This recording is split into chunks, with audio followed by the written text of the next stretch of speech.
Halo, perkenalkan nama saya Imadi Subagiyasa dari kelas 12 MIPA 4, absen 13. Di sini saya akan membahas tentang membandingkan kritik sastra dan esai. Selamat menyaksikan. Next. Pembanding yang pertama, yaitu objek atau karya sastra kajian. Menurut kritik sastra, objek yang dikaji dalam kritik sastra tersebut adalah sebuah karya sastra novel dengan judul Cintaku di Lembatan, sebuah fiksi perjalanan bertabur cinta karya dari Sari Nuralita. Menurut esai, objek yang dikaji dalam esai tersebut adalah suatu fenomena, yaitu fenomena hoax dalam sastra. Pembanding yang kedua, topik atau masalah yang dikaji.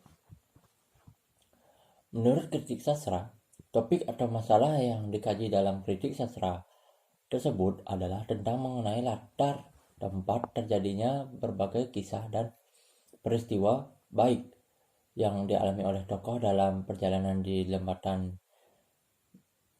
maupun karakter masyarakatnya. Karakter masyarakat yang bersahabat dalam menyambut tamu dan tetap menjaga tradisi. Menurut esai, topik atau masalah yang dikaji adalah mengenai fenomena hoax dalam sastra.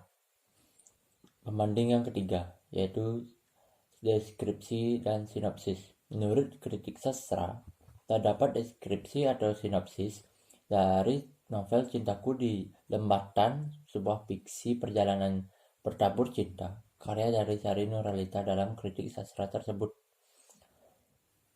Menurut esai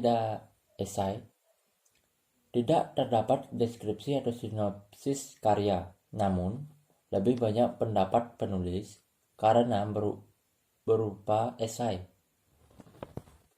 Pembanding keempat, yaitu data yang disajikan. Menurut kritik sastra, data yang disajikan berupa data yang bersifat objektif disertai dengan data dan alasan yang logis. Menurut esai, data yang disajikan berupa data yang bersifat subjektif berdasarkan pendapat penulis esai. Pembanding yang kelima, yaitu cara penilaian. Menurut kritik sastra, cara penilaiannya adalah dengan menganalisis suatu karya sastra yang kemudian menilai kelebihan dan kekurangannya secara objektif berdasarkan data dan alasan yang logis. Menurut esai, cara penilaiannya dengan memberikan pendapat pribadi penulis pada suatu fenomena yang terjadi. Pembanding yang keenam, yaitu penggunaan kajian teori.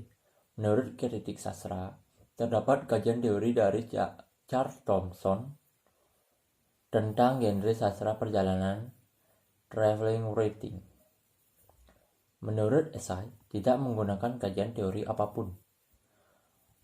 Pembanding yang ketujuh, yaitu keutuhan kebahasaan. Menurut kritik sastra, pembahasaan dalam kritik tersebut dibahas secara utuh dan menyeluruh. Menurut esai, pembahasan dalam esai tersebut hanya pada fenomena hoax, namun diulas secara utuh. Baik, sekian dari penjelasan yang saya terangkan tadi. Jika ada salah kata, saya mohon maaf. Saya ucapkan terima kasih. Bye.